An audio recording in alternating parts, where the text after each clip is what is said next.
Pues bien, entremos en materia, arranquemos con esta agenda académica. Como se los comentaba hace algunos segundos, esta primera sesión será sobre las perspectivas económicas y la reactivación en Colombia 2021-2022. El conferencista central de esta sesión es el ministro de Hacienda, José Manuel Restrepo. Después de eso tendremos un panel que estará moderado por el doctor Francisco Miranda, director del diario Portafolio. A él lo acompañarán Juana Telles, quien es economista jefe del BBVA. También estará con él Carolina Soto, codirectora del Banco de la República, y Marcela Eslava, quien es decana de la Universidad de los Andes, decana de Economía de la Universidad de los Andes. Pero para darle la bienvenida a nuestros invitados, para darle la bienvenida a todos ustedes que también están conectados con nosotros y para introducir la siguiente sesión, quiero darle la palabra a la doctora Sandra Forero, presidenta ejecutiva de Camacol. Doctora Forero, muy buenos días, adelante. Bueno, nuevamente muy buenos días a todos. Es un gran placer estar con ustedes en este tercer día de trabajo en nuestro Congreso. Hoy, como lo explicó Maritza, vamos a tener un trabajo muy enfocado en política pública. Y por lo tanto, quiero expresar tanto a los ministros que nos acompañaron en los días anteriores como los que van a estar hoy, un agradecimiento especial, porque a pesar de sus agendas, han sacado el espacio para estar con nuestros afiliados y con todas las personas que nos han acompañado. Quiero darle entonces la bienvenida a nuestro ministro de Hacienda, doctor José Manuel Restrepo. Ministro, muy buenos días, muy bienvenido. Está llegando usted a ser parte de un congreso que ha tenido una agenda muy variada. Hablamos de vivienda como bienestar, hablamos de vivienda como ese componente emocional que es, como decía ayer Ágata Ruiz de la Prada, la vivienda es felicidad. En un país con el respaldo de un gobierno que ha hecho de la vivienda no solo una política de reactivación, sino una política de desarrollo social. Le cuento, ministro, que hemos tenido una agenda desarrollada en sus temas centrales 100% por mujeres nacionales e internacionales hablando de todos estos temas, y hoy no va a ser la excepción. Usted, nuestro invitado especial que liderará esta sesión, va a estar acompañado por un panel donde hay 3 economistas de primer nivel, Marcela Eslava, Carolina Soto y Juana Telles, moderadas por Francisco Miranda.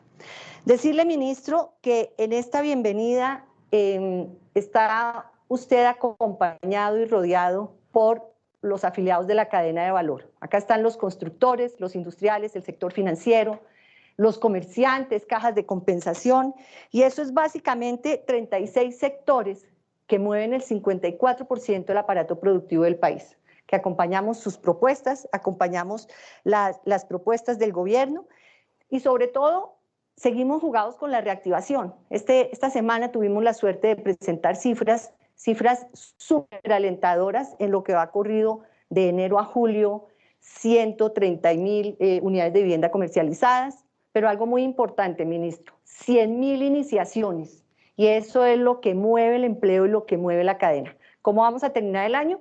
Con 166,000 iniciaciones y con un sector que, con todo lo que está pasando, gracias a los programas del gobierno, va a tener un crecimiento en los próximos años del 30%. Eso demanda insumos y eso genera empleo. Bienvenido, ministro, gracias por acompañarnos. Queda usted en su casa, en esta virtualidad, pero sienta usted que está acá, lo están escuchando más de 1.500 personas. Muchas gracias por estar acá, ministro. Bienvenido. Muchas gracias, Sandra. De verdad, un placer muy especial el poder acompañar este Congreso Colombiano de Construcción del año 2021.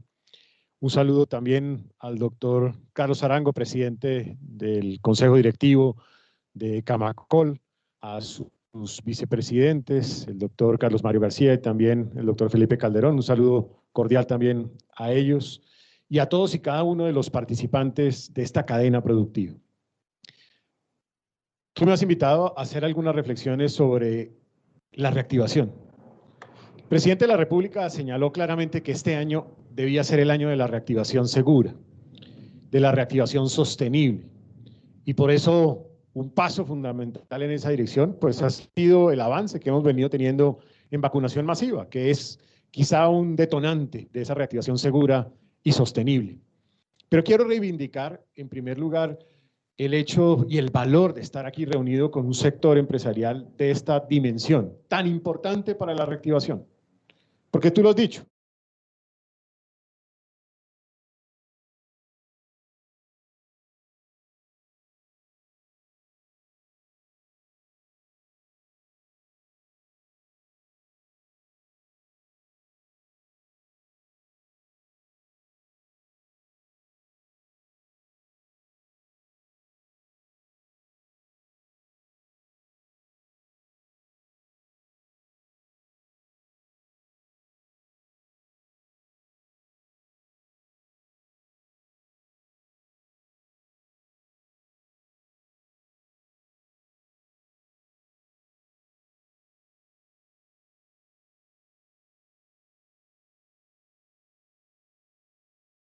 Mismo se ha comprometido a desarrollar a lo largo de los próximos meses.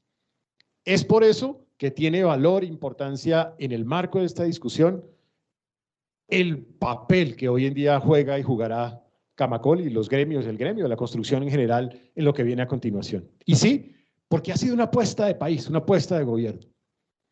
Kofi Annan señalaba que hay un elemento, un entendimiento universal muy importante, y es que las fuerzas del mercado son claves para el desarrollo sostenible. Yo creo que las fuerzas del mercado de este sector son claves para la reactivación de lo que viene a continuación. Quiero entonces compartir con ustedes algunas reflexiones sobre ese proceso de reactivación.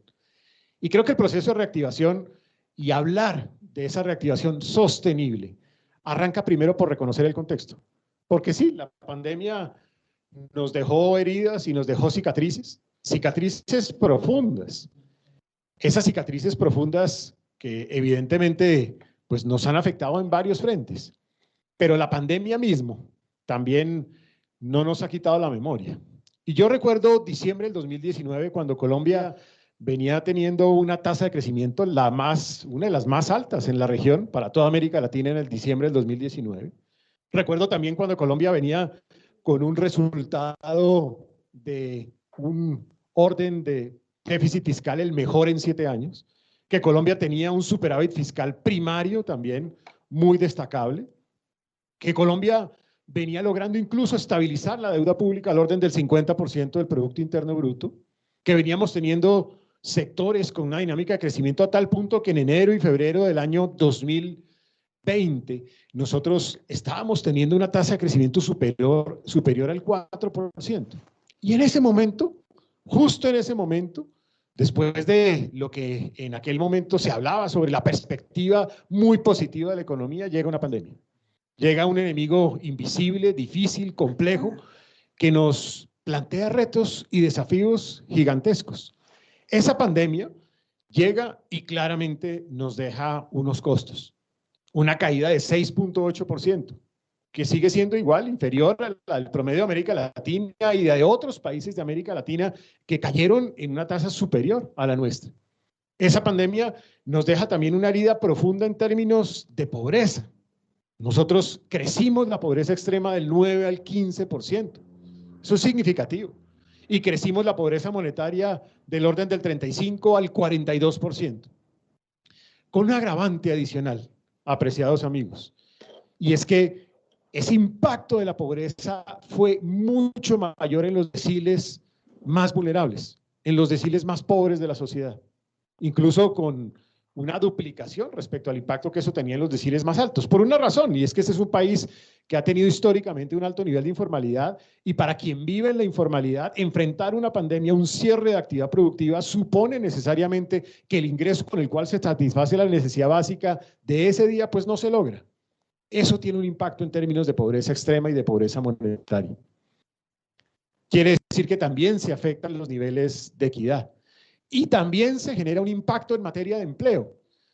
Yo recuerdo en abril del 2020, cuando perdíamos en tasa de ocupación 5.4 millones de empleos. Ya en el último mes hemos recuperado casi 4, pero con esto lo que quiero decir es que el impacto fue muy significativo y sigue siéndolo. Hay que seguir trabajando en esa dirección. Un impacto que fue peor en la juventud y peor en el caso de la mujer. Pero hubiese sido mucho más difícil. Hubiese sido mucho más difícil de no haber actuado. Y yo creo que el valor que ha tenido este gobierno ha sido el haber realizado un esfuerzo de una política contracíclica activa, 11% del Producto Interno Bruto dentro y fuera de presupuesto para mitigar el impacto de la pandemia. Y fueron varios caminos. En primer lugar, en materia de salud. Temas como la vacunación, que hoy en día la vemos como normal, es un esfuerzo por parte del gobierno nacional. Temas como las pruebas, testeo, los recursos de liquidez para el sistema en salud, los recursos también para mejorar las condiciones del talento humano en el sector de la salud. Pero también esfuerzos en política contracíclica desde lo social, giros adicionales en programas sociales como Jóvenes en Acción, Familias en Acción.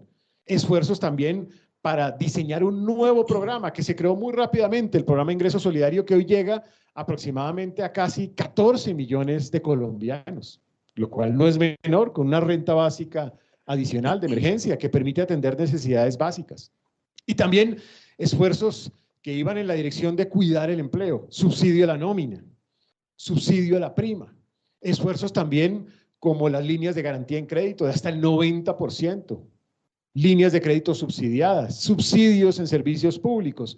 En general, un esfuerzo de más de 170 medidas a través de decretos de orden legislativo en 2 sendas emergencias económicas que se adoptaron.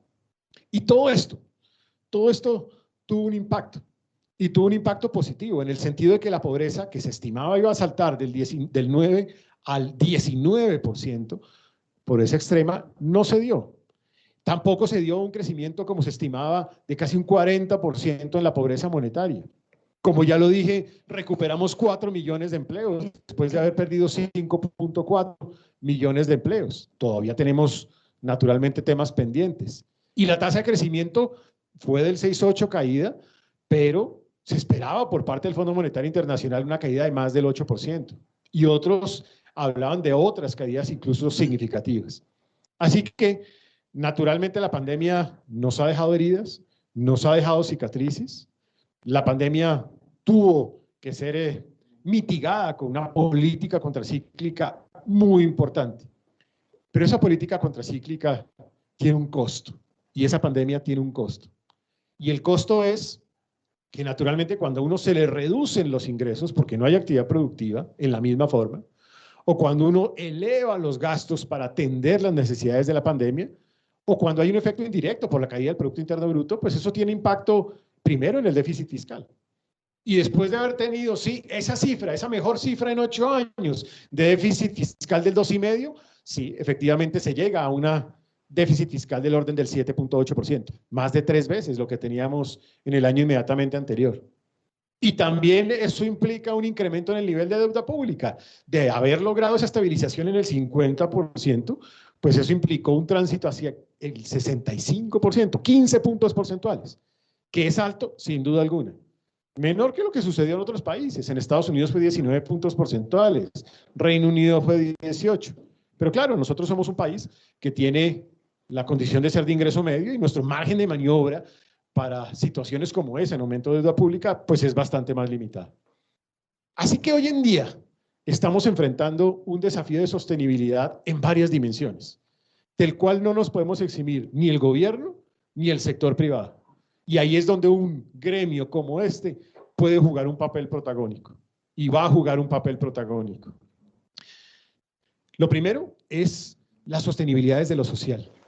Bien, es absolutamente claro que si nosotros no abordamos una respuesta a esa problemática social de incremento de pobreza extrema, de incremento de pobreza monetaria, de incremento de inequidad, nosotros no vamos a tener fuentes de crecimiento como a las cuales aspiramos o esperamos. La sostenibilidad social es un fundamento del crecimiento de mediano y de largo plazo. Por eso hay que dar una respuesta a esos niveles de pobreza. Por eso hay que dar una respuesta a lo que la gente demanda en las calles, a lo que la gente reclama, a esos sueños que se han aplazado por muchos, por ejemplo, jóvenes, de acceso a la educación superior de forma gratuita, porque vienen de familias vulnerables. Y lo digo con conocimiento de causa. En el ejercicio de construcción del proyecto de inversión social, tuve la fortuna de recorrer más de 6 regiones de Colombia y hablé directamente con, por ejemplo, beneficiarios de programas sociales, como lo hice con gremios, con empresarios, también con medios, con alcaldes, gobernadores, con instituciones. Y en ese marco de discusión surgió surgen comentarios como alguno que recibí en la ciudad de Barranquilla, en donde una mujer, una madre, me dice: yo soy beneficiaria del programa Ingreso Solidario, pero tuve que retirar a mis hijos de la educación superior oficial porque no tenía con qué cubrir los costos que tenía que incurrir. Situaciones como esa necesitan una respuesta. O lo que me sucedió en el suroccidente, cuando un joven se me acerca y me dijo: ministro, yo no tengo trabajo porque no tengo experiencia laboral, pero no puedo acumular experiencia laboral porque nadie me da trabajo. Círculo vicioso. Hay que dar una respuesta de un incentivo para generar empleo. Eso hace parte de la sostenibilidad social. Pero simultáneamente con eso hay que dar una respuesta también en la sostenibilidad fiscal. Sostenibilidad fiscal, que significa lograr estabilizar la deuda pública, reducir el déficit fiscal, con el objeto de enviar un mensaje claro a mercados nacionales e internacionales. Y hay que lograr, y ese es el tercer desafío, el desafío de la reactivación. De la reactivación que supone generación de empleo, de la reactivación que supone crecimiento en los distintos sectores de la economía. Esta tríada de desafíos la dejamos explícitamente reflejada en el marco fiscal de mediano plazo. El desafío social, el desafío de la reactivación y el desafío fiscal. Y el proyecto de inversión social es una respuesta a esa tríada de desafíos. Por eso quiero compartir con ustedes las líneas de lo que es este proyecto. Pero antes de llegar a las líneas, yo quiero insistir que Colombia ha sido pionero y además paradigmático respecto de otros países en la manera como ha venido abordando esta iniciativa. El Fondo Monetario Internacional acaba de publicar un texto en donde señala varias cosas que han sido coherentes con el modelo que hemos seguido para construirlo. Primero, los gobiernos tienen que escuchar, y tienen que escuchar con sentido empático, para responder también. Y tienen que escuchar a la ciudadanía. Tienen que oír sus reclamos, sus necesidades. La economía no es solamente generar un crecimiento, sino un crecimiento que sea capaz de atender las necesidades de la gente. También dice el Fondo Monetario, hay que impulsar el empleo. Si yo les resumo las reuniones que he tenido, cientos de reuniones con distintos actores para la construcción de este proyecto, la gente lo que pide es empleo, empleo y más empleo. Por eso celebro esos 166.000 empleos que surgen de este sector de la producción. También señala que hay que lograr proteger a quienes se han quedado atrás, que deben ser prioridad. El valor de la política social, el valor de programas como Ingreso Solidario. Reformas además que requieren un diálogo social. Hoy reformas sin diálogo social en el contexto social y político actual no es viable. Hay que tener en consideración eso. Y finalmente, de lo contrario, pues los costos económicos de la pandemia pues serán difíciles de subsanar, señala el Fondo Monetario Internacional. Este ha sido el camino, el recorrido que hemos seguido. Por eso el proyecto tiene 3 columnas vertebrales. La primera de ellas tiene un compromiso social, con la sostenibilidad social. ¿Cómo? Extendiendo temporalmente el programa Ingreso Solidario para llegar ya no a 3.1 millones de hogares, sino a 4.1 millones de hogares. Es decir, aproximadamente entre 15 y 16 millones de colombianos. Si usted a eso le suman lo que hacemos con Familias en Acción, Jóvenes en Acción, Adulto Mayor, estamos llegando a cerca de 25 millones de colombianos, con algún mecanismo de renta básica de emergencia que permite atender sus necesidades en estos momentos. Eso es indispensable en este instante, porque ese es el camino a través del cual nosotros podremos lograr en el 2022 reducirle el nivel de pobreza a los niveles incluso inferiores que teníamos antes de la pandemia. Es el camino a través del cual también contribuiremos a mejorar la equidad a esos niveles que teníamos antes de pandemia. Pero esto hay que complementarlo con algo más, un esfuerzo de empleo, generar incentivos al sector empresarial, subsidiando parte de los costos de seguridad social, el 100% en jóvenes de 18 a 28 años y el 50% en otros actores, porque en la discusión que tuvimos en regiones estábamos con el subsidio del empleo para la juventud, que es, repito, el 100% de los costos de seguridad social, en donde invito a los empresarios aquí presentes a que se hagan ya parte de ese esfuerzo, porque ello queremos generar 500.000 empleos para la juventud en los próximos años. Y surgió la necesidad de atender también, por ejemplo, a las mujeres, con ese nivel de desempleo. Muchas mujeres mayores de 40 años que perdieron su empleo, pero en general la mujer, a los hombres, a las personas en situación de discapacidad. Y ahí vamos a contemplar un 50% de subsidio para esos costos de seguridad social, para que el sector productivo se incentive a vincular por lo menos unos 200.000 empleos adicionales. La otra demanda, ya la decía, educación gratuita. para esas 700.000 jóvenes provenientes de familias vulnerables que necesitan tener acceso a la educación superior oficial de forma gratuita. No como una política a corto plazo, sino a largo plazo, porque con eso también hay una apuesta de aumento en el crecimiento potencial del país. Y finalmente, un subsidio por un periodo temporal, 6 meses, para el micro, el pequeño empresario, muchos de los cuales siguen afectados por el impacto de la pandemia, considerando no solamente empresas de 3 trabajadores, sino de 2 trabajadores, porque ahí hay cientos de miles de personas naturales que tienen actividad comercial. Este es el paquete, llamémoslo así, el paquete de sostenibilidad social que tiene esta iniciativa. ¿Cómo encontrarle la fuente? Y allí surgió en la discusión que tuvimos en distintas regiones el llamado de muchas personas a decir hay que hacer austeridad en el gasto público. Hay que apretarse el cinturón como gobierno, como Estado.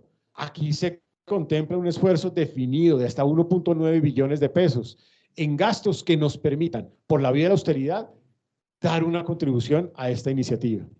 Y también por la vía del ejemplo, avanzar en lucha contra la evasión fiscal, porque también en las discusiones que tuvimos con muchas personas salía siempre la lucha contra la corrupción.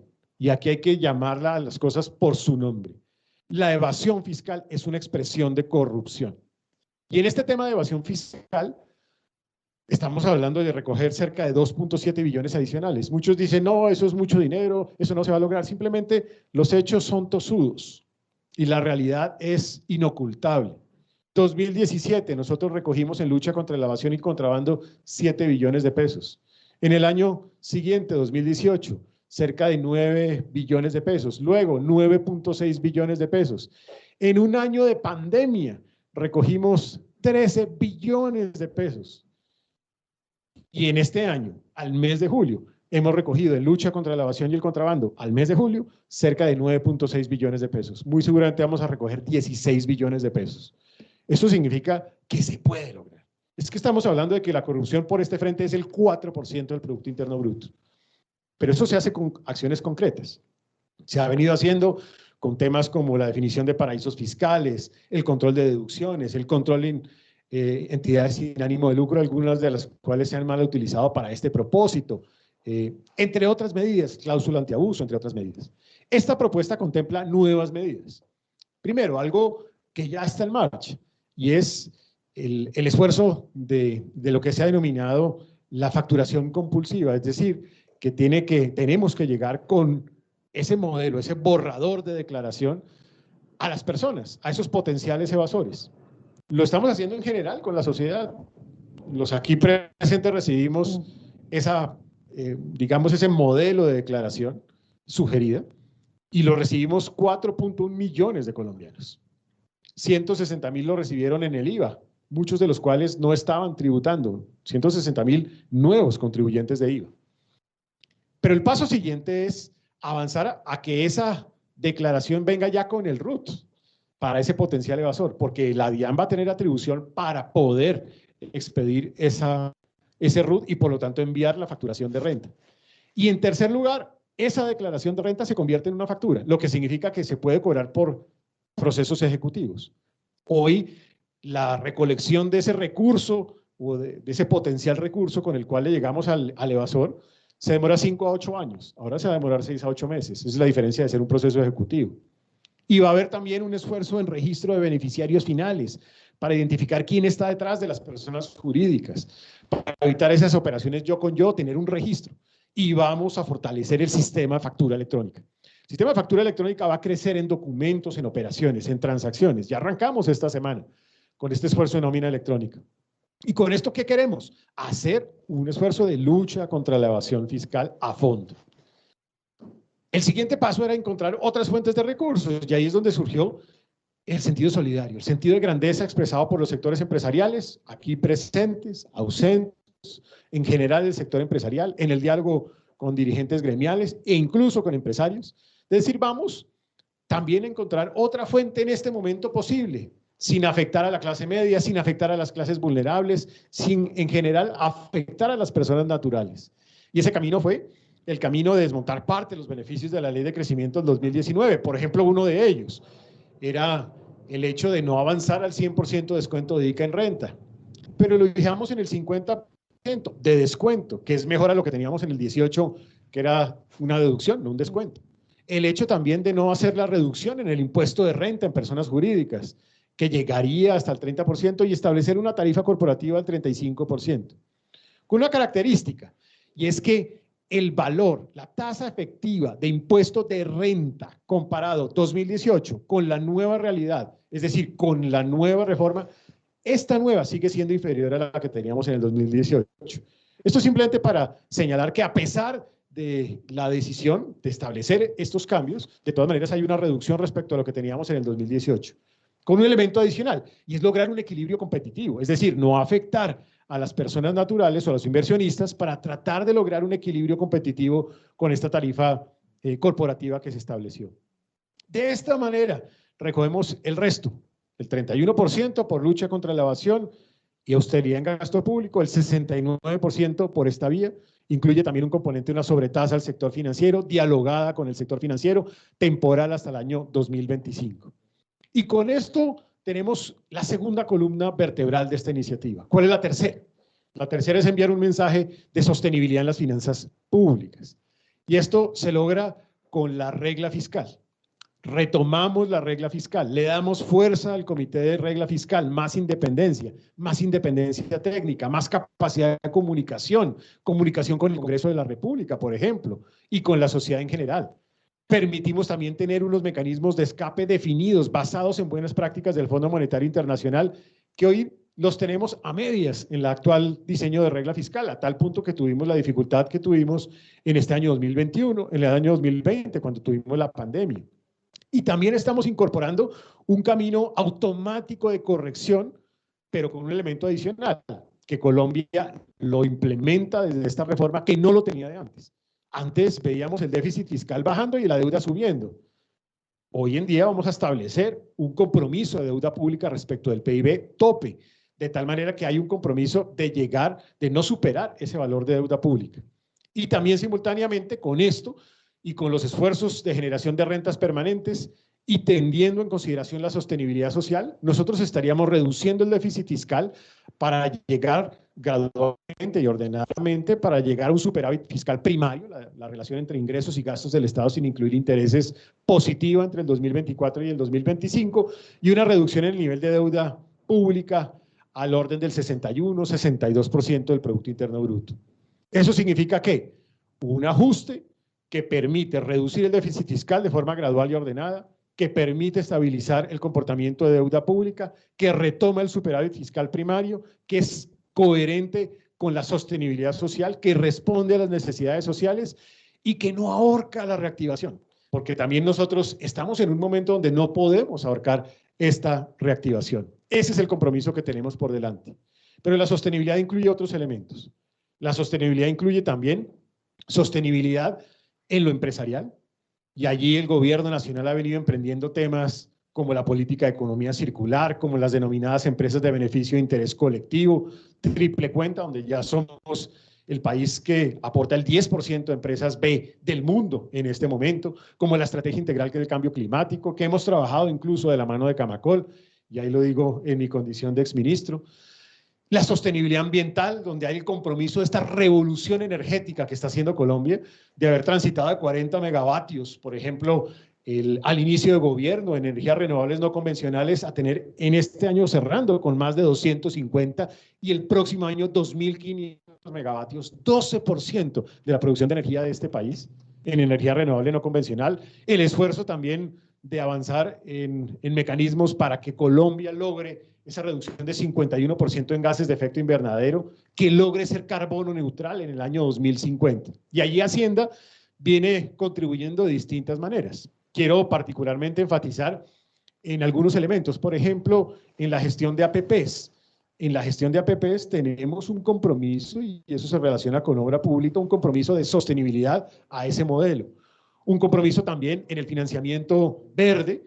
En septiembre emitimos nuestros primeros bonos verdes, segundo país en América Latina, el primero que lo hace con fuente interna, es decir, con mercados internos, para financiar más de 27 grandes proyectos verdes que hoy en día necesitamos en temas como, por ejemplo, transporte limpio, en temas de economía circular, en temas como aprovechamiento de agua, en temas de manejo de residuos, entre otros temas. Aquí hay un compromiso con este tema del financiamiento verde que hoy en día el país necesita. Todo esto simplemente se los señalo para indicar que tenemos aquí el compromiso de la reactivación segura y de la reactivación sostenible, que arrancó con la decisión de un presidente, el presidente Duque, de tener un compromiso por Colombia, así lo denominó como plan de reactivación, con una estimación de 130 billones en inversión para generar 2 millones de empleos directos, más de 4 millones de empleos directos e indirectos, considerando también temas como el crecimiento en el campo, el apoyo a los más vulnerables, el compromiso con la paz, con legalidad, la aceleración de la inversión en los municipios PEDET, entre otros asuntos. Y ese esfuerzo ya viene dando resultados. Y aquí es donde yo quiero insistir. Aquí es donde hemos venido avanzando en esta recuperación. Tuvimos un primer trimestre donde Colombia creció como uno de los que más creció en países comparativamente de toda América Latina y de países OECD. Tuvimos un segundo trimestre en donde, a pesar de los bloqueos de vías, a pesar de los actos vandálicos de destrucción de infraestructura pública y de infraestructura privada, Colombia creció. Hubiera podido crecer mucho más, por lo menos 4 o 5 puntos porcentuales adicionales. Tristemente, nosotros mismos nos generamos esta destrucción de capacidad de aumento en el crecimiento de la economía. Pero a pesar de eso, Colombia creció con una cifra muy importante, el 17% en la serie desestacionalizada. ¿Y eso qué significa? Eso significa que hay un crecimiento que hoy en día es uno de los más altos en la región. Ustedes lo comparan con otros países del mundo entero, donde hay ya reporte de este segundo trimestre. Colombia es uno de los que mejor se ubica, pero con un elemento adicional, porque mucha gente me dice, claro, pero eso es rebote. Sí, claro, es rebote. Pero no solamente rebote, porque cuando yo comparo primer semestre del 2021 contra primer semestre del 2019, donde no había pandemia, hay un crecimiento de 0.4 puntos porcentuales. Y somos de los pocos países, como lo ven ustedes allí, que logran crecimiento con respecto al 2019. The Economist no se equivocaba hace una semana, cuando ubicaba a Colombia como la sexta economía de 100 del mundo que está más cerca de la normalidad. Quiere decir que se puede lograr un proceso de reactivación y de crecimiento de la economía. Y ustedes lo están logrando también como sector. Ustedes están demostrando que eso es posible.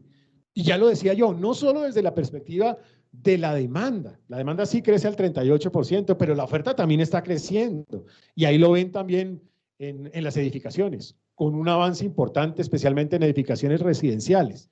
Y esto no llega gratuitamente, llega porque evidentemente ha habido un esfuerzo de política pública. Yo destaco el esfuerzo que se ha venido haciendo por parte del ministro Malagón, como parte del gobierno nacional, ese esfuerzo en los Fresh Peas, por un lado, pero también en el esfuerzo del Fresh Novis, porque yo creo que eso también ha permitido reducir lo que teníamos como problemática en 2018, altos inventarios, especialmente en ese nivel medio y alto de la construcción que teníamos en el país.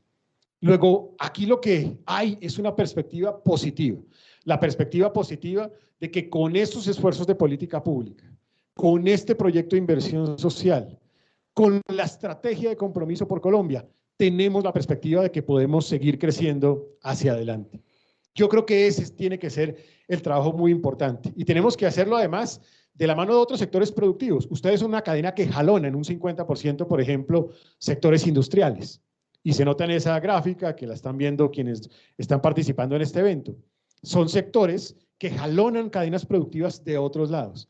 Luego, lograr un crecimiento en este sector es lograr un crecimiento en otros actores de la cadena productiva, incluyendo especialmente micro, pequeñas empresas, pequeños tenderos que están allí listos y dispuestos a acompañar esta reactivación económica.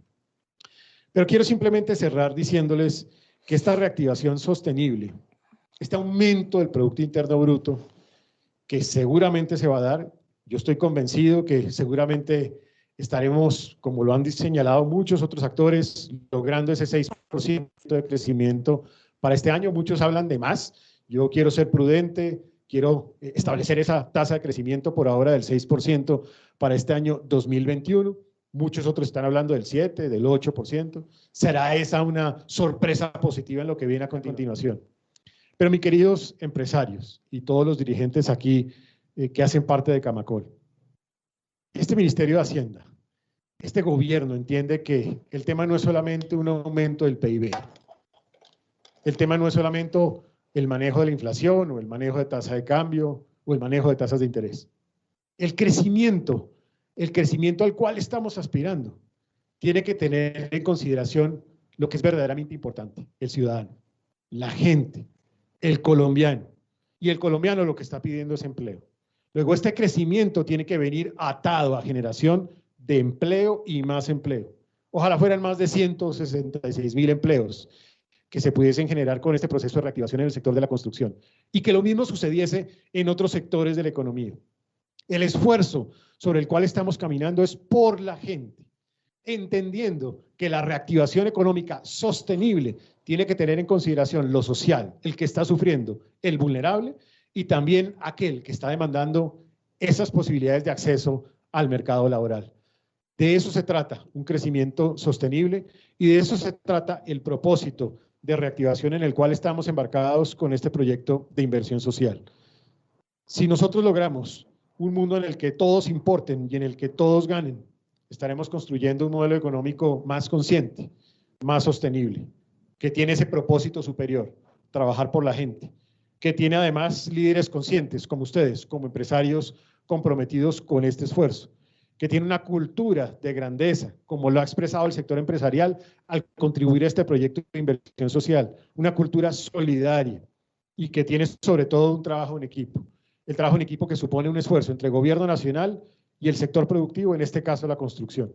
Para mí es muy grato estar en este Congreso 2021 de Camacol y con un cierto sentido de nostalgia, saber que es el último en el cual estaré como funcionario público. Luego, ha sido muy grato estar no solamente en este, sino en otros congresos de Camacol y descubrir un sector que efectivamente está comprometido con el crecimiento, con la reactivación, pero sobre todo con la generación de empleo y con construir un país mucho más sostenible.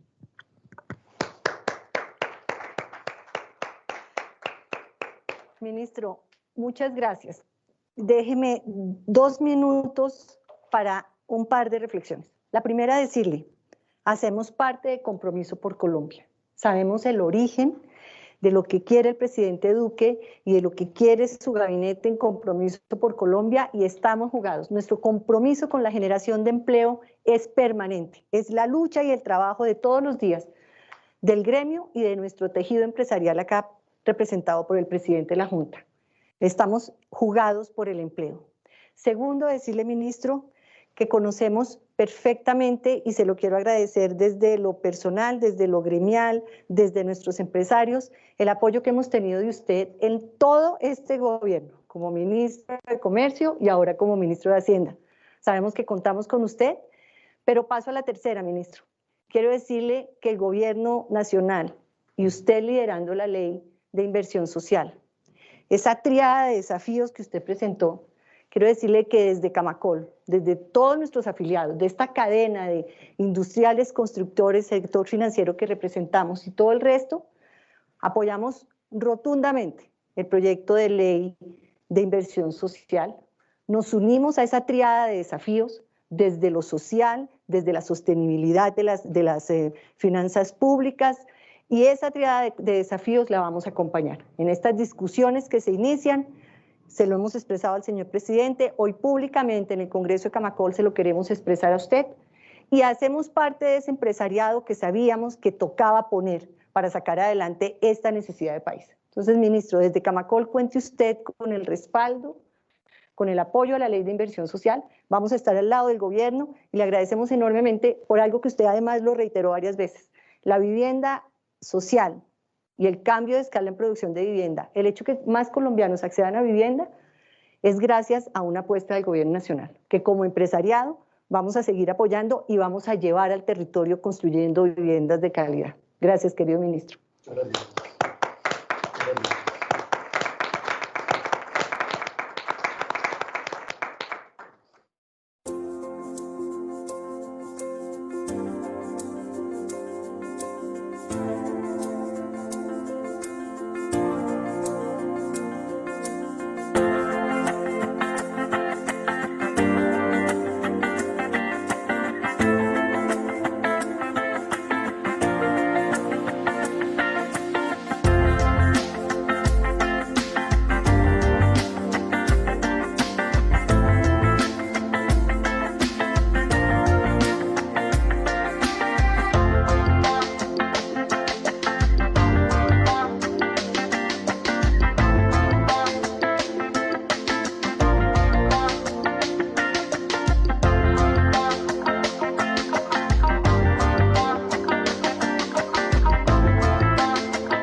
Avanzamos en este Congreso Colombiano de la Construcción. Agradecemos nuevamente la participación del ministro de Hacienda, José Manuel Restrepo, y ahora pasamos al panel en donde hablaremos también sobre las perspectivas económicas y la reactivación 2021-2022. Para esto, nuestras invitadas especiales son Juana Telles, economista jefe del BBVA, Carolina Soto, codirectora del Banco de la República, y Marcela Eslava, quien es decana de Economía de la Universidad de los Andes. Este panel estará moderado por el doctor Francisco Miranda, director del diario Portafolio. Doctor Miranda, le cedo la palabra. Adelante.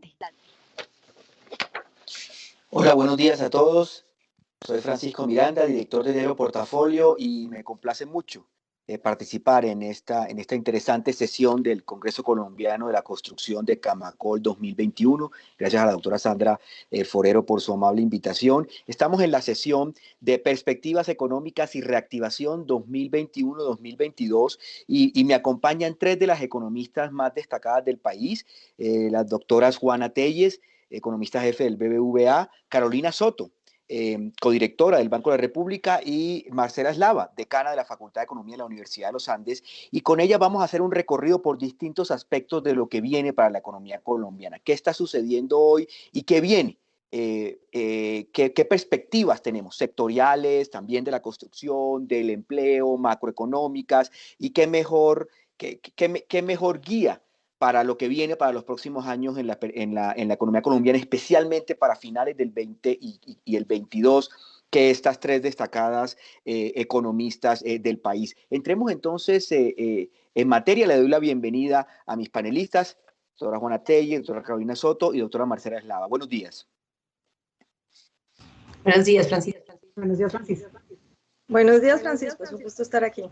Muy bien, entremos en materia y agradeciendo a la audiencia, vamos a conectar entonces con esas perspectivas optimistas que acaba de expresar el ministro de Hacienda y Crédito Público, doctor José Manuel Restrepo, y obviamente también vamos a presentar ciertos puntos de alerta que él también identifica, pero quisiera comenzar, doctora Carolina Soto, codirectora del Banco de la República, un poco su lectura sobre el avance de la reactivación económica, cuáles son esas avenidas de crecimiento que el país puede tener en el corto plazo 2021-2022.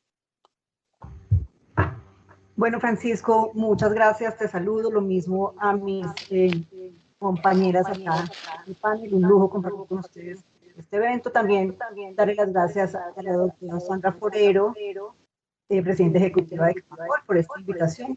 Y también debo hacer una salvedad de rigor, y es que pues, mis opiniones no comprometen al Banco de la República y a su junta directiva. Bueno, ahora ya entrando en materia, pregunta frente a la reactivación. Qué pena que estoy oyendo un eco, ustedes pueden apagar sus micrófonos, mis compañeros de panel. Bueno, ya, mejor.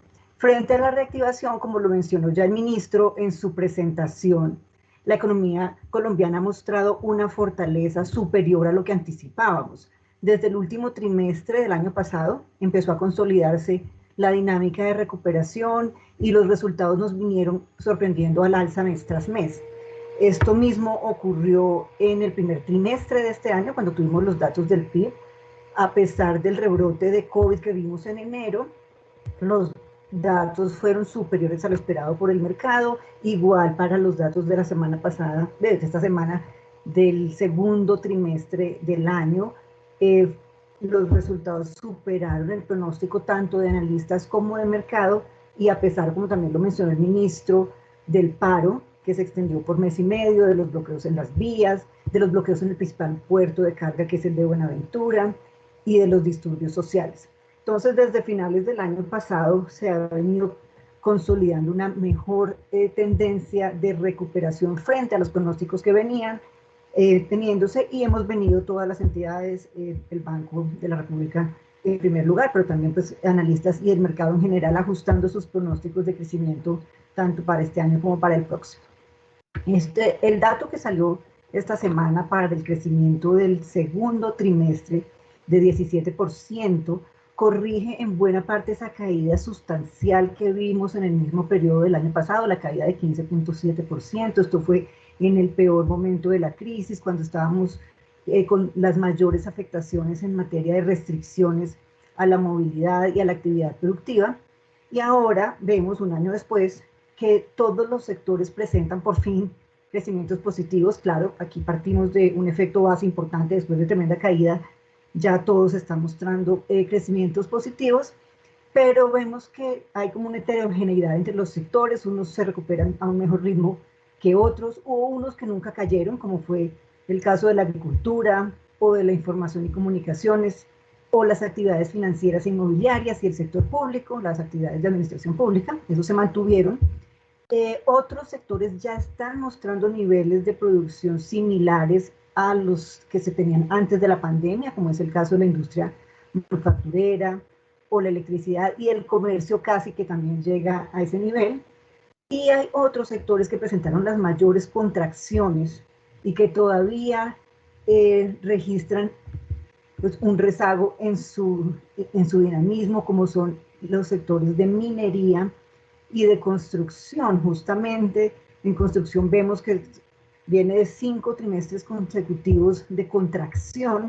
Por fin este trimestre muestra un crecimiento, pero no alcanza a compensar las caídas que se venían acumulando, y sobre todo, tanto en edificaciones, pero sobre todo en obras civiles, vemos que hay pues un rezago y un potencial de recuperación todavía pendiente. El pronóstico que tenemos de crecimiento para este año es de 7.5% en el banco y de 3.1% para 2022. Esto implica que cerramos el 2021 prácticamente recuperando el nivel de producción que teníamos en 2019, antes de la pandemia, que digamos que puede ser una noticia vista desde diversos ángulos: positiva porque recuperamos ese nivel, negativa porque fueron 2 años de rezago. O sea, se recuperó antes de lo previsto, pero en todo caso son 2 años en que se le puso este freno a la economía, y hasta ahora vemos que podemos retornar a continuar con la senda de recuperación. Y esto pues es muy costoso, y sobre todo, como también ya lo dijo el ministro y lo vamos a ver más adelante, en términos de empleo. Y un comentario final sobre qué está jalonando estos resultados. Vemos que por el lado de la demanda tenemos un crecimiento muy importante. La demanda agregada viene creciendo, sobre todo gracias al consumo, y sobre todo gracias al consumo de los hogares. El consumo también se afectó muy notoriamente durante la pandemia. Veníamos de un año de boom en el consumo en el 2019.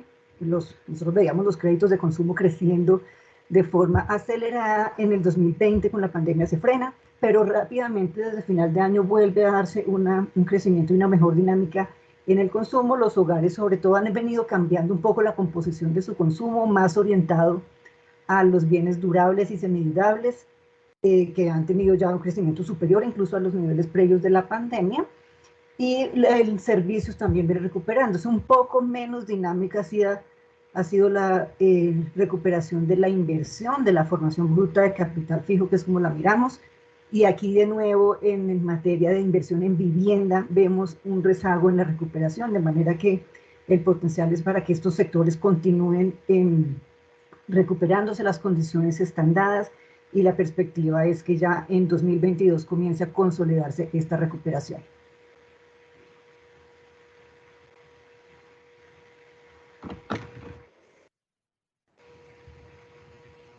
Disculpen, tenía el micrófono apagado, que es el nuevo, el nuevo problema de estas teleconferencias. Pido excusas. Gracias, doctora Carolina Soto. Continuamos con la doctora Juana Telles, y quisiera un poco tomar esa fotografía, esa dinámica sectorial, doctora Juana Telles, y mirar un poco hacia adelante. Toda recuperación tiene estas locomotoras, le llaman algunos, estos sectores que jalonan, que contribuyen. Desde su perspectiva más de estimación y de pronóstico en el corto plazo, ¿cuáles serían esos sectores que van a contribuir mucho más con la reactivación económica? ¿Cuál es su lectura de esos distintos jalonadores en los próximos meses de la economía? Perfecto. Bueno, muchísimas gracias, Francisco, y gracias a la doctora Sandra Forero y por la invitación. Entonces, voy a empezar un poco con los sectores. Como lo decía la doctora Carolina, estamos en un proceso de reactivación importante de la economía. Luego vamos a hablar probablemente que no es suficiente, pero vamos en ese camino de reactivación. Y hay unos sectores que hay que destacar, y esos sectores cómo se están uniendo, se unen con lo que está pasando en términos de demanda interna, este proceso de recuperación de la demanda que estamos viendo, basado en varias cosas. Uno, que estamos aprendiendo a convivir con el virus, que hemos avanzado en el proceso de vacunación, que es muy importante. Y una cosa que quiero destacar es que nosotros pensamos que la inmunidad de rebaño que nos permite volver a una normalidad se dará a principios del año entrante. Con todo esto, entonces hay sectores que van a empezar a jalonar más a la economía. Un mensaje muy importante es que este crecimiento ha sido muy heterogéneo en términos sectoriales. Un poco lo decía Carolina antes, esto ha sido muy heterogéneo. Entonces yo quiero destacar, uno, la demanda interna, otro, la demanda externa. Esta locomotora que es Estados Unidos y el mundo nos va a ayudar, y eso va a jalonar algunos de los sectores de la economía que están relacionados con la demanda externa. Por ejemplo, el indicador de comercio mundial ya está volviendo a niveles que teníamos en 2018. Hemos visto una desaceleración del comercio mundial, está aumentando, y eso es importante para nuestro crecimiento sectorial. Entonces, ¿yo qué destaco? El agro, que ya lo dijo Carolina, es un sector que logró crecer en la pandemia y que va a seguir creciendo, va a seguir siendo nuestro motor, y es una de nuestras perspectivas, nos permite, digamos, ser optimistas en que esto va a jalonar el crecimiento de la economía colombiana. Y el sector gobierno, como lo decía el ministro, con los buenos y las malas cosas de haber podido hacer esta política contracíclica, pero es un sector también que está ahí y está apoyando la economía. En términos del resto de sectores, quiero destacar todo lo que tiene que ver con servicios. Yo creo que el año entrante vamos a tener un muy buen año en términos de toda la economía de servicios, porque, como decía, la inmunidad de rebaño, lo que está pasando en vacunación, nos va a permitir abrir muchos sectores y muchos servicios, y eso va a ser uno de los jalonadores de la economía colombiana. Y otros dos jalonadores que quiero destacar: la industria, que la hemos visto creciendo y creemos nosotros va a seguir creciendo la industria, tanto por la demanda externa, pero también por la demanda interna. Vamos a tener unos sectores industriales que creemos van a ser unos de los jalonadores del crecimiento, y en ese sentido lo quiero destacar. Y el otro sector que me gustaría destacar es la construcción. Carolina lo decía, lo hemos visto muy rezagado en términos de aporte al crecimiento de la economía, pero hacia adelante podemos ver un sector de la construcción que va a crecer. Entonces, este análisis sectorial, obviamente tenemos de todo, tenemos claroscuros como el del sector minero, que todavía no arranca, tenemos varias cosas dentro, y en ese sentido es esto, como lo decía el ministro en la conferencia anterior, esto nos abrió la pandemia muchas oportunidades, pero también mostró muchas de las debilidades de la economía colombiana, y que deberíamos volver las oportunidades, y estas diferencias tan importantes que hay a nivel de la economía, y en este caso a nivel sectorial. Gracias, doctora Telles.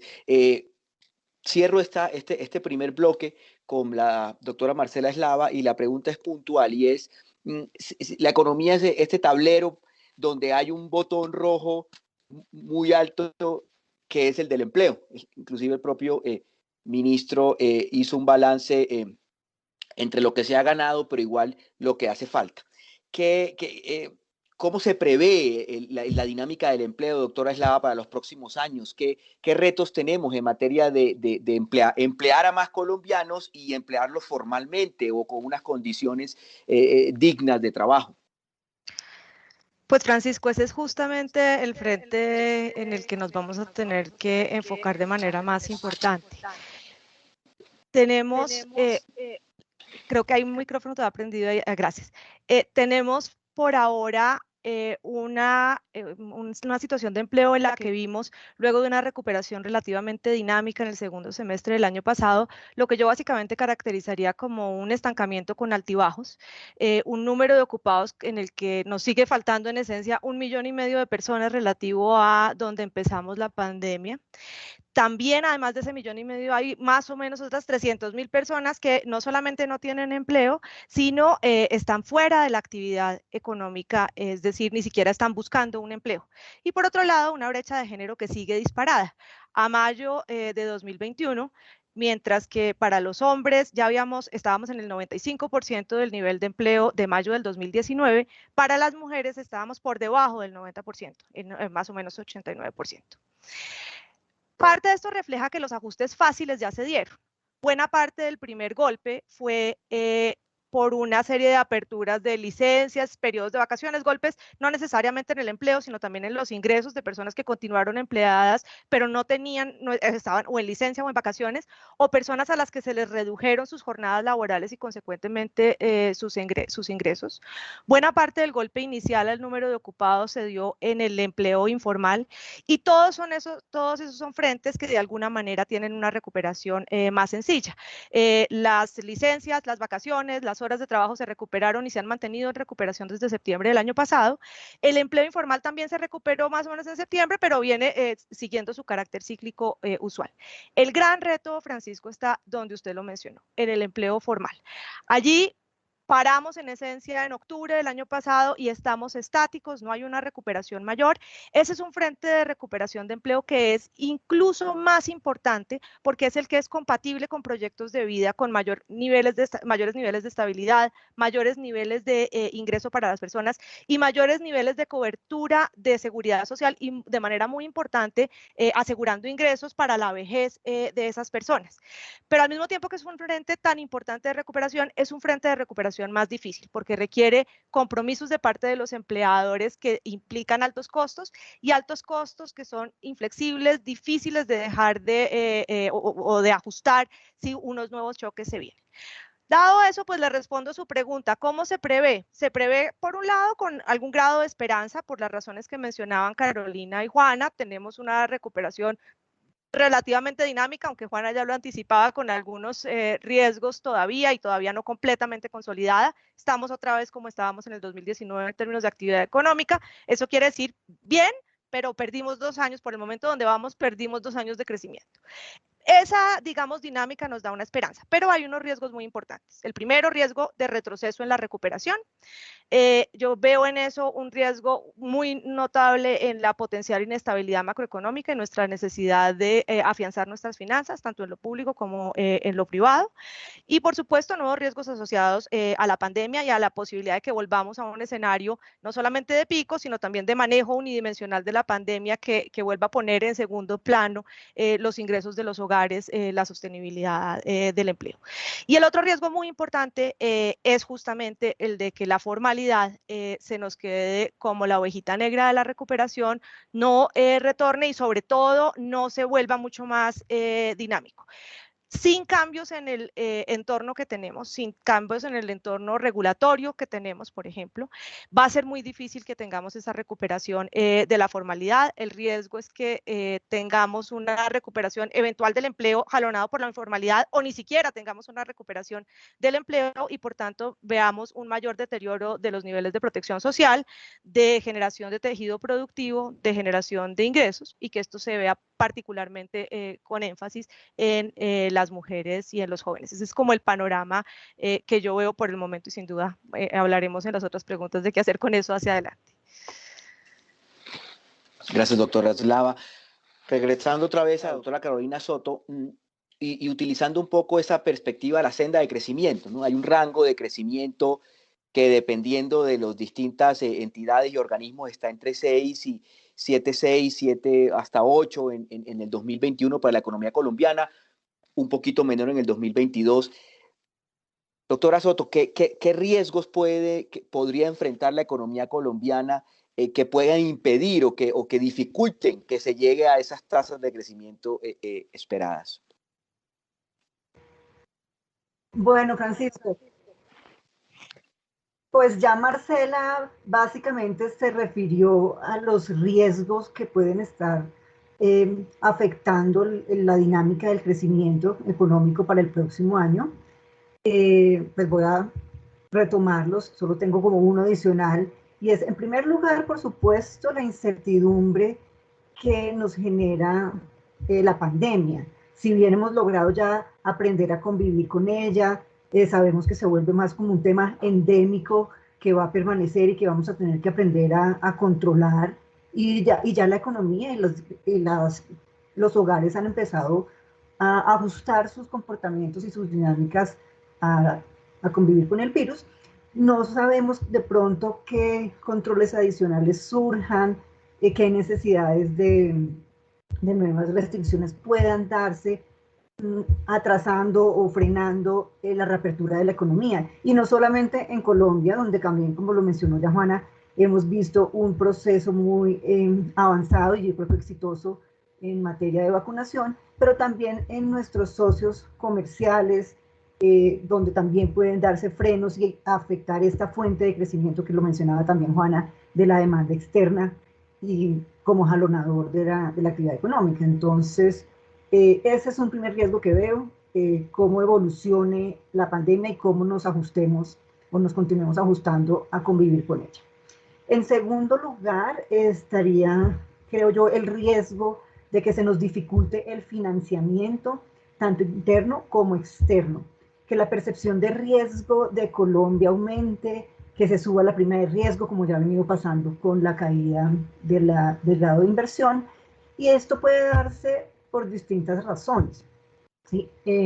Un primer canal para aumentar esa percepción de riesgo, sin duda, la sostenibilidad fiscal.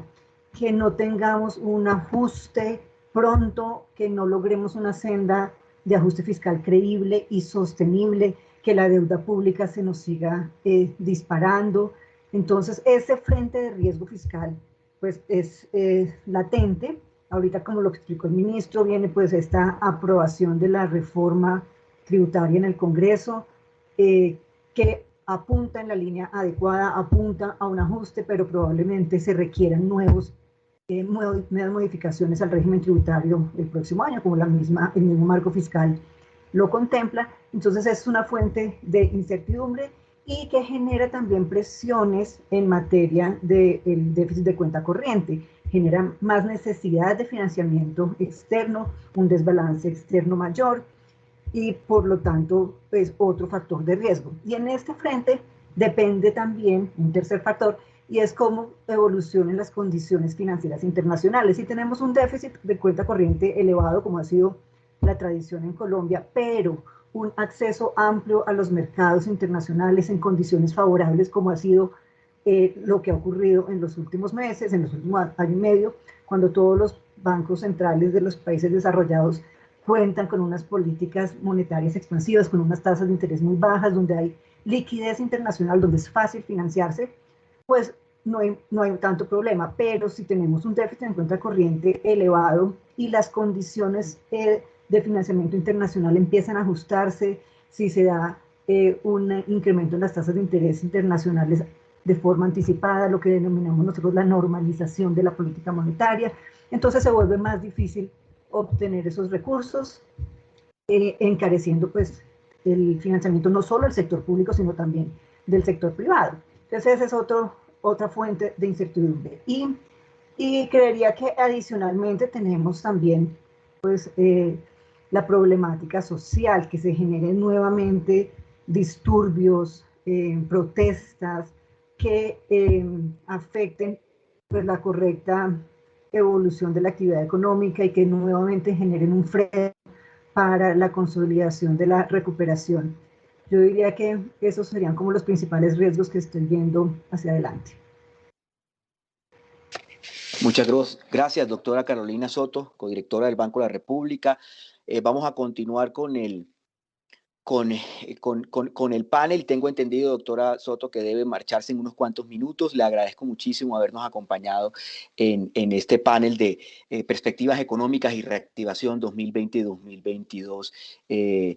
Continúo entonces, varios desafíos han quedado planteados aquí, desafíos sectoriales, desafíos de empleo, desafíos fiscales, desafíos sanitarios, desafíos sociales, pero quisiera aprovechar a la doctora Marcela Eslava, decana de la Facultad de Economía de la Universidad de los Andes, para preguntarle un poco sobre las prioridades en esos desafíos, teniendo en cuenta que estamos prácticamente ya en inicio de una campaña política, una campaña presidencial que va a conducir a un próximo gobierno en agosto del 2022. En su opinión, doctora Eslava, ¿cuáles serían esas prioridades en materia económica que debería ponderar el siguiente gobierno, cualquiera que él sea, para mantener esta senda de reactivación económica y para abordar estos desafíos que cada una de ustedes tres ha venido identificando en sus distintas intervenciones, doctora Eslava?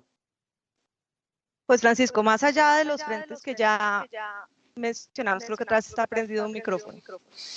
Más allá de los frentes que ya mencionamos, por supuesto que seguirán siendo una prioridad en el próximo gobierno, de solidificación de las estrategias para lidiar con lo que ya para ese momento probablemente será una endemia, como la vacunación, no solamente ofrecer las vacunas, sino asegurarnos de que la gente se vacune y tener las medidas que son consistentes con eso, que hacen que todos estemos realmente convencidos de que hay que hacerlo, porque esa es la única manera en que tendremos acceso a todas las cosas a las que deberíamos tener acceso, por ejemplo.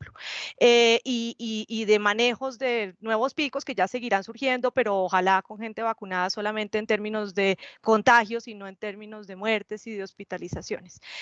Más allá, decía, de esas urgencias que seguirán siendo prioritarias.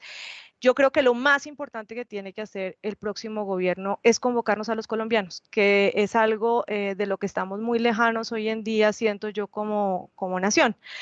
Convocarnos alrededor de una serie de propósitos colectivos que yo querría creer que son colectivos que podemos tener como colectividad. Yo diría que son 6. Para mí, uno, todos muy importantes en general, pero estoy enfocándome, por supuesto, en los que son prioritarios para el frente económico, que fue su pregunta. Uno primero es la lucha contra la pobreza con capacidad propia de los hogares de generación de ingresos estables y satisfactorios. Uno segundo, muy cercano a ese también, es la creación de un sistema robusto de seguridad social, una solidificación verdadera del sistema de seguridad que tenemos hoy en día, pero que tiene, por ejemplo, enormes fallas en la cobertura para la vejez, que tiene muchas dificultades para transferirle ingresos a las personas en momentos críticos, aunque buena parte de las capacidades necesarias las desarrolló justamente durante la pandemia. Un tercer propósito que yo creo que puede congregarnos en lo económico es finalmente lograr llegar a un sistema impositivo verdaderamente progresivo y solidario y al mismo tiempo efectivo para recaudar ingresos, para tener un gobierno capaz de entregarnos los bienes públicos que necesitamos, incluyendo entre ellos ese robusto sistema de seguridad social al que me refería anteriormente. El cuarto propósito que creo que nos puede y nos debe congregar a todos es el de un entorno macroeconómico que viabilice esos otros propósitos. Hemos tenido enormes dificultades, creo yo, como nación para comunicarnos cuán importante es eso para todos. Y yo creo que esa comunicación debe ser una prioridad del próximo gobierno. El quinto elemento, ciertamente, de la mayor importancia es el de enfocarnos en un crecimiento verdaderamente verde y diversificado, no planteado solamente en metas y propósitos, sino en medidas efectivas adoptadas en el inmediato plazo, porque como nos volvieron a contar esta semana, el cambio climático ya no nos da espera, ya no nos viene dando espera desde hace años, pero cada vez es más, nos atropella más. Y el sexto propósito que yo creo que debemos lograr, alrededor del cual debemos lograr congregarnos y el gobierno debe liderarnos en ese propósito, es el del compromiso con la niñez y la adolescencia que tanto perdió durante este periodo de pandemia, que tan alejada de nuestras prioridades seguimos teniendo con lo difícil que está siendo la evidencia del retorno verdadero a la escuela. Esos propósitos van a requerir una serie de decisiones fundamentales. Estas incluyen reformas en distintos frentes, con la ojalá aprobación del proyecto que cursa en el Congreso y que el ministro nos presentó al principio de esta sesión. Quedarán pendientes deudas en lo macroeconómico y en lo fiscal, dependiendo de hasta dónde lo profundice el debate parlamentario. En el crecimiento verde hemos tomado decisiones, el sector de la construcción es uno que ha visto tal vez algunos de los avances regulatorios más importantes en términos de crecimiento verde, con requisitos técnicos muy importantes en los materiales que se utilizan en las técnicas de construcción, pero tanto en este como en otros muchos sectores hay enormes espacios regulatorios para llenar en los requisitos para el crecimiento verde. Lo hay incluso en la contabilidad nacional, donde todavía lo verde hace apenas unas cuentas satélites muy fragmentarias que en realidad los colombianos no conocemos. En lucha contra la pobreza seguimos demasiado enfocados en algo que va a ser prioritario, que va a ser muy importante, en la creación de un sistema de transferencias robusto para las personas en vulnerabilidad, pero que no podemos pensar de manera aislada porque no hay bolsillo estatal que aguante para salir de la pobreza solamente a punta de transferencias, y porque el verdadero propósito no es simplemente paliar las afugias de ingresos de unas personas que tienen unos ingresos muy bajos, pasándole unos cheques, sino realmente construir unas capacidades para que esa salida de la pobreza sea sostenible para todos hacia adelante. Y en el frente de la seguridad social, combinado con el frente laboral del cual hablamos hace unos momentos, va a ser fundamental tener unos ajustes que hagan que la generación de empleo no sea la forma de financiación del sistema, la generación de empleo formal, no sea la única forma de financiación del sistema de seguridad social, porque para mi gusto esa es una de las barreras fundamentales que enfrentamos en la creación de empleo formal, reto indispensable y fundamental del que ya hablamos, pero también en la capacidad de crecimiento sostenible y de alta productividad hacia adelante que nos pueda realmente transformar como economía hacia una verdaderamente diversificada y que pueda abrazar lo verde desde una amplia generación de ingresos.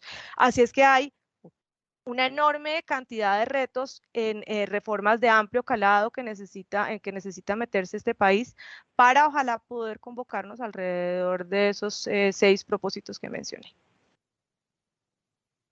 Muchas gracias, doctora Marcela Eslava.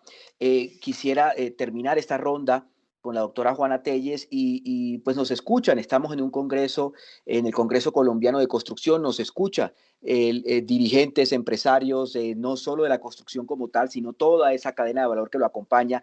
Doctora Telles, ¿cómo ve usted el sector de la construcción hacia el mediano plazo? ¿Cómo se inserta dentro de esta senda de reactivación económica? Y evidentemente con los retos que ya hemos venido analizando en este panel. Perfecto, Francisco. Yo creo que este es un tema clave. Como hemos visto, la economía... tengo un retorno ahí, sí. Hay un tema clave, efectivamente, y es ver cómo vamos a hacer la reactivación bien, porque quiero hacer un énfasis que lo hacíamos las tres al principio, y es, estamos obteniendo tasas de crecimiento espectaculares, pero eso no significa que estamos recuperándonos completamente, que vamos hasta ahora, como decíamos, volvimos a los niveles de hace 2 años. Entonces, para volver a aumentar nuestro potencial, para volver a crecer y para dar bienestar, un poco lo que decía Marcela, que necesitamos hacer mucho para que la gente tenga mayor bienestar, pues tenemos que trabajar en temas sectoriales muy importantes. El sector de la construcción es clave, nosotros somos optimistas y voy a decir un poco por qué. Y es, el sector de la construcción ha hecho los ajustes y en esta situación hizo los ajustes mucho más inteligentes de lo que había hecho en otras situaciones de desaceleración, y es que hubo un ajuste importante de la oferta en general de vivienda y en general de todos los tipos o de todos los niveles de construcción. Hubo un ajuste de la oferta que nos está ayudando, digamos, a cerrar esas brechas que había y esos excesos de inventarios. Lo que hemos visto desde el año pasado y este año es que han aumentado las ventas, en particular las ventas de vivienda y de interés social, pero hemos visto un aumento de muchos tipos de vivienda también, tanto nueva como usada. Entonces eso nos está permitiendo bajar los inventarios por un lado y por otro lado la oferta se fue ajustando. Esto nos da un sector que está mucho más, digamos, en equilibrio para arrancar este nuevo proceso y para reactivarse. Entonces, nosotros somos optimistas que van a lograr ese proceso de reactivación, que va a empezar a...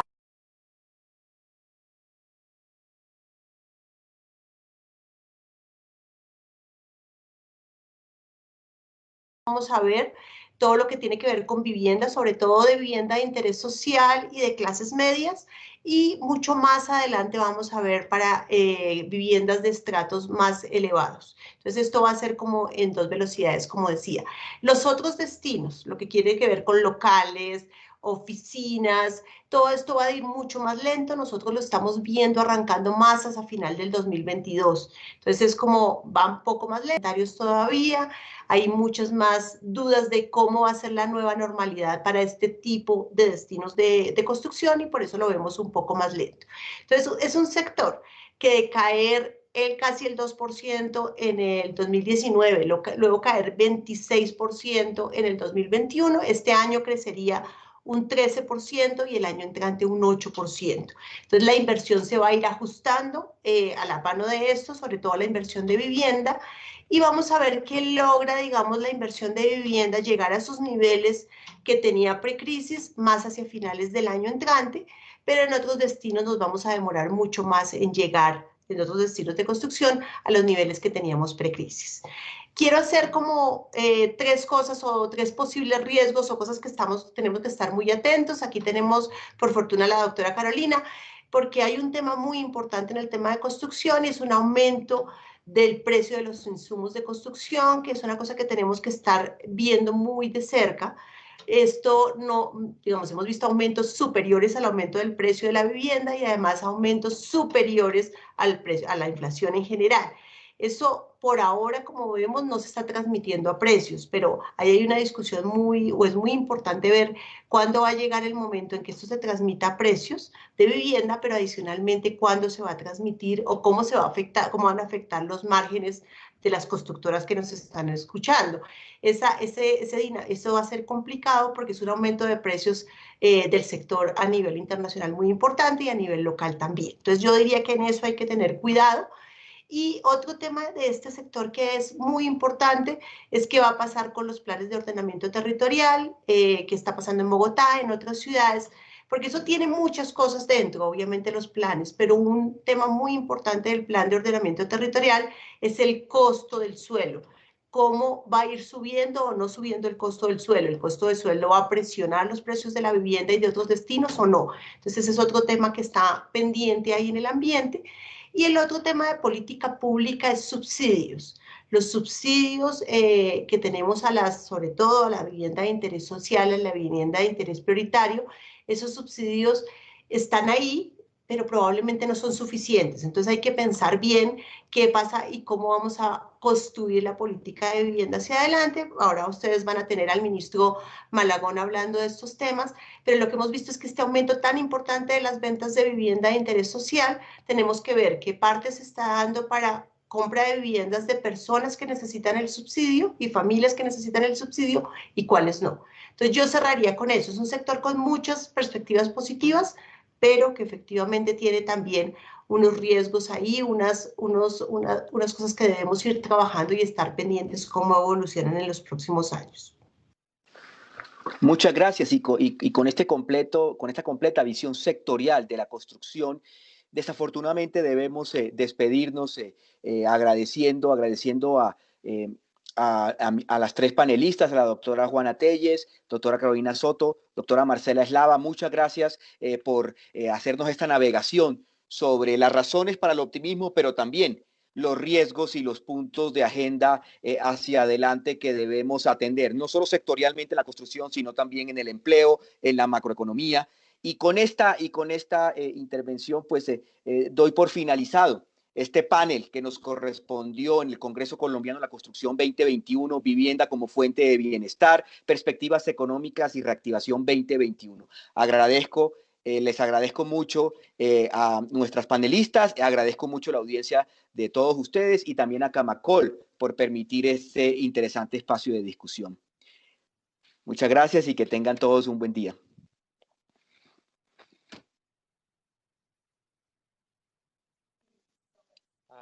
Feliz día también para ustedes. Muchísimas gracias a nuestras invitadas. Muchísimas gracias a Francisco Miranda también por su moderación en este panel hablando sobre las perspectivas económicas y la reactivación del país. En este momento, una información para todos los que están participando y nos están acompañando, hemos activado un botón para que ustedes puedan evaluar la sesión que acaba de terminar. Ustedes ya saben que para Camacol es muy importante su opinión y su retroalimentación.